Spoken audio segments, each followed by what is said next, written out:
So the next speaker is Panos Tsokas. Thank you for the invitation to speak today. I'm going to present recent evidence to you from our lab showing that Alzheimer's disease disrupts the core memory mechanism in the maintenance of long-term memory, which is comprised of the persistent interactions between PKM-zeta and KIBRA that Dr. Sackler spoke to you earlier today. So this is an image showing, it's from a slice that has received long-term potentiation. It's 3 hours after the induction of LTP. And where you see yellow is where PKM-zeta and KIBRA are co-localized. So KIBRA is green, PKM-zeta is red, and where the two fluorescences mix, you see yellow, you see all those puncta that we think correspond to synaptic spines. So there's a lot of yellow, and in fact, if you compare without LTP, Todd showed actually those images with this one, which is after LTP, there's a lot more yellow, as you see here. So PKM-zeta and KIBRA interact, and this is the core, we believe is the core maintenance mechanism for memory. And now multiple pathologic mechanisms, including amyloid beta plaques, neurofibrillary tangles, and neuroinflammation contribute to Alzheimer's disease. How these affect the progressive loss of long-term memory, which is a cardinal symptom of Alzheimer's disease, remains unclear. PKM-zeta we have shown is an activity, constitutively active brain-specific isoform of the atypical family of protein kinase C, which is synthesized in response to the protein synthesis dependent phase of LTP, and also during the induction of memory, and plays an important role in the maintenance of both those processes, LTP, and also in the formation and maintenance of long-term memory. And KIBRA is a scaffolding protein. It stands for kidney and brain, and its interactions with LTP are what we believe support the maintenance of long-term memory.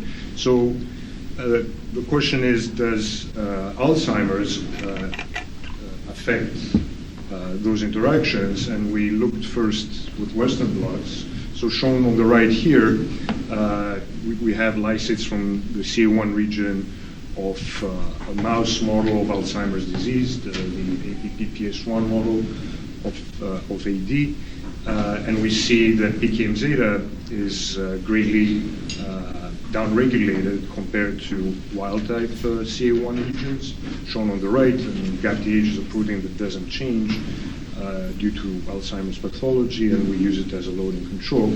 But importantly, we looked at human hippocampi from normal and Alzheimer's patients, and we found that PKM-zeta also is downregulated in Alzheimer's patients, and we have some statistics from that shown at the bottom.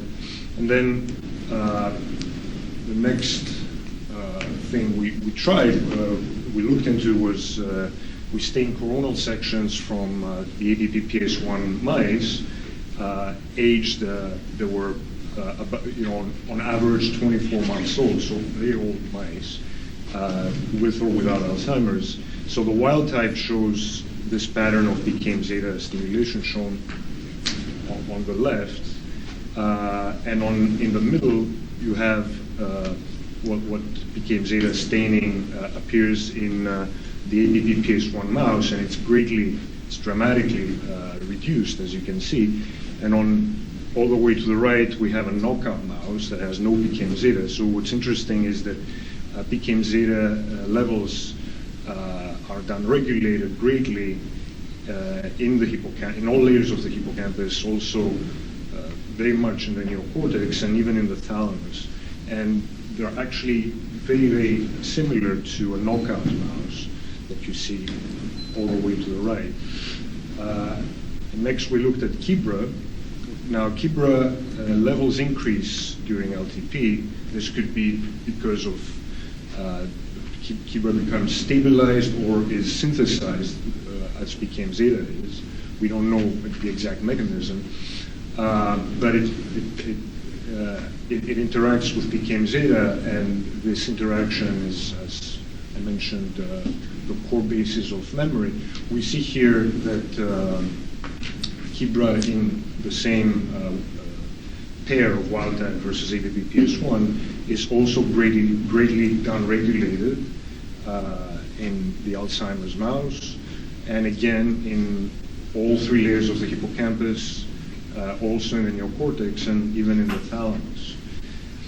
So, in conclusion, with quantitative immunohistochemistry and Western blots, we find that there is a dramatic downregulation of PKM zeta and Kibra in 24-month-old ABP-PS1 mice compared to litter mates that don't have those mutations in ABP-PS1. And we also have preliminary data suggesting that this downregulation starts relatively early, as early as 12 months. Now, downregulation of PKM zeta and Kibra is prominent in all three layers of the hippocampus and the neocortex, even in the thalamus, and it's intermediate between the complete absence of immunostaining in PKM zeta mice and the standard PKM zeta, the normal PKM zeta in wild-type mice. And we have preliminary immunoblots showing that this also happens in human hippocampi from post-mortem tissue from Alzheimer's patients. So for PKM zeta, we haven't looked at Kibra there yet.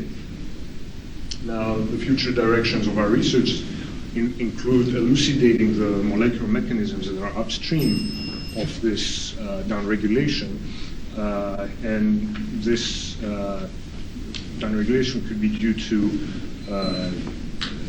abnormalities, due to the amyloid pathology in this particular case of ABP-PS1 on the mTOR pathway, which Ivan just spoke about, which is involved is a master regulator of translational control, but it could also be just because this the interaction between Kibra and PKM zeta stabilizes both molecules, so somehow the amyloid pathology disrupts that interaction, and then both molecules become unstable.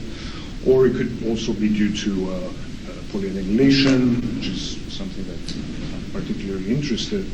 And just to finish, given that PKM zeta also fulfills a neuroprotective role during anesthesia by sevoflurane, that has it's a finding from Ira Cass, who's a collaborator of ours, and perhaps by other anesthetics as well. We're interested because in Alzheimer's patients, the symptoms are often exacerbated as a result of general anesthesia. We would like to explore the possibility that this might be happening because there's less PKM zeta there to play that neuroprotective role. So I would like to thank our collaborators and also the medical students who did some of the staining that I showed you, and also the Alumni Fund and the Chef de Family Scholarship that supports this research.